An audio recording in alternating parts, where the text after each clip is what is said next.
Gardaz Foundation Pacifique, the man himself, Samuel Gardaz. Thanks very much for joining us and welcome to the program. Thanks so much for your time. Thank you for the invitation. All right, so tell us what inspired you starting this whole journey and this exploration? Well, it all happened in 2013-14 when we were approaching the 500th anniversary of Magellan's journey around the world, and we thought the time had come for us to start a new and bigger adventure than the previous expeditions that we had launched. Of course, Magellan's journey was a source of inspiration, and of course we hope to inspire in wherever we travel and stop, younger generation to engage for the planet. All right, so you then decided, listen, we need to get information, we need to map the harm or the effects of mankind on our oceans. What were you expecting to see before we get into what you have found? Well, the ambition was to make it possible for scientific partners to join us and to carry out their own programs in their respective field. So noise pollution, plastic pollution, as it was mentioned in the report, also on greenhouse gases monitoring on the surface of the ocean. So the expectation was either to confirm or to better assess the situation in these fields, so that we can, collect field data, reference field data to share with the scientific community, in order, at the end of the day, to develop the appropriate solutions to these problems. All right, so Mariska spoke in that report about plastic. Is that the biggest harm that mankind has done to our oceans from what you've seen so far? Well, that's a very sensitive issue because plastic, we're just at the beginning, I think, of an era where we have to think twice about this material. Very efficient, very useful in our daily life.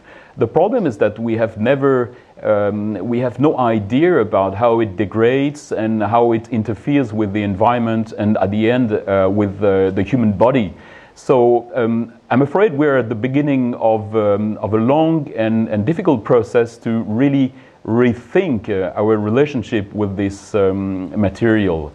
We have some very alarming reports about how this material is spreading everywhere and entering the food chain and who knows, maybe the human body. All right, so have you been able to map perhaps some of the effects it's done to sea life, even before we start to understand what's happened on land with humans? Well, not exactly. Actually, the purpose is really to bring some new field data on the table. Yeah.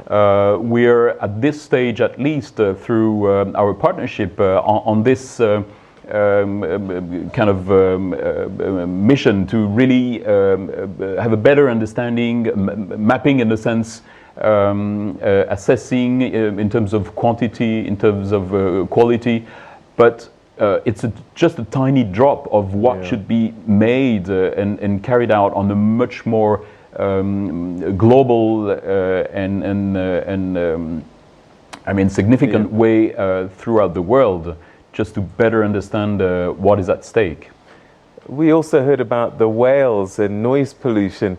Tell us a bit more about that, because, you know, as humans, we love looking at these animals from a distance and perhaps don't quite understand, you know, some of the effects that they are enduring as a result of their neighbors, human beings.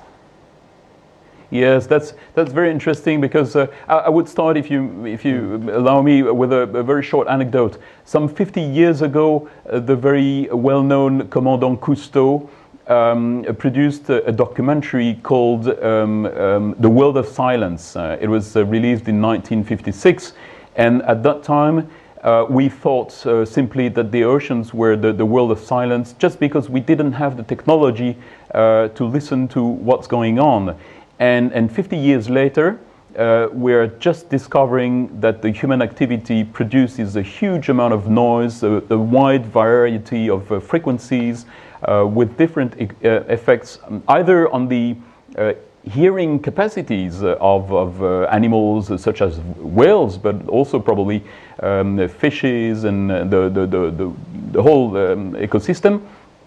But also, for example, squids, they are affected depending on the nature of the noise in their capacity to locate and position themselves in the water column. And if they are affected by too strong sources of noise, they can become easy prey for predators like sperm whales or whatever. So it's again something totally new that is to be explored and understood better.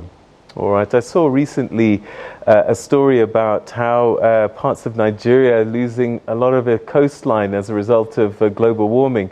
I wonder if in your journey you've been able to see similar or other effects of climate change. Again, at this stage, the purpose is to collect field data. Two examples since this program of monitoring greenhouse gases was launched a year ago in partnership with the University of Geneva.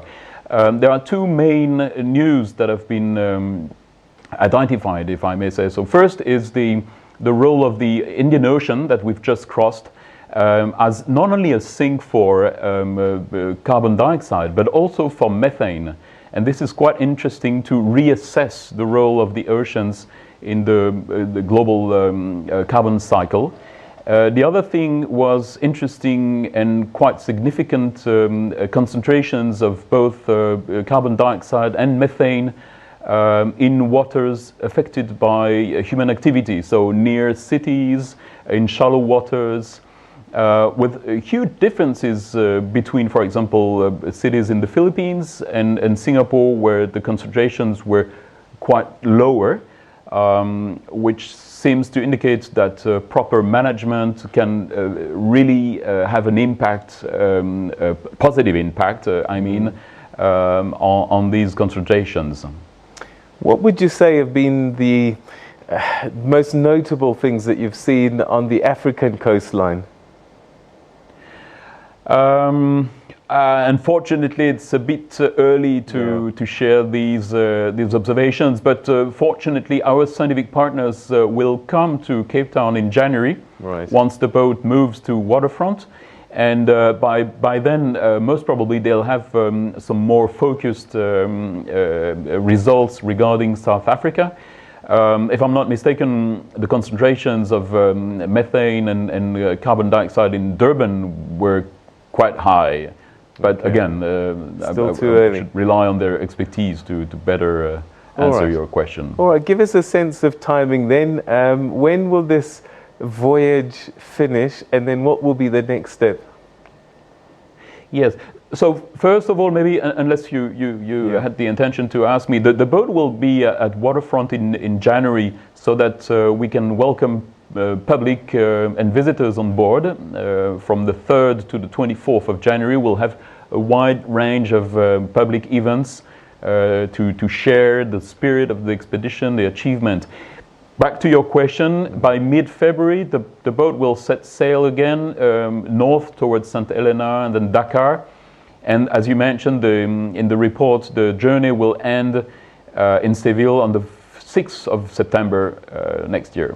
All right, and then when it does land in Cape Town, how will the public be able to engage with this expedition? Well, there is already on the web page so of the expedition, www.omexpedition.ch, a link to a page where people can have a look to at the various activities, the visits on board. Also, we'll have an exhibition displayed at luggage hall on Jetty 2. And of course, we'll spread the word through our digital and social media to engage the people. All right, Samuel Gardaz, we're going to have to leave it there, but thanks very, very much indeed. We wish you the best of luck with this whole voyage and expedition, and we look forward to more details, findings, and perhaps finding a way forward to solve some of the problems and challenges that you come across. Thanks so much indeed for your time. Thank you. All right.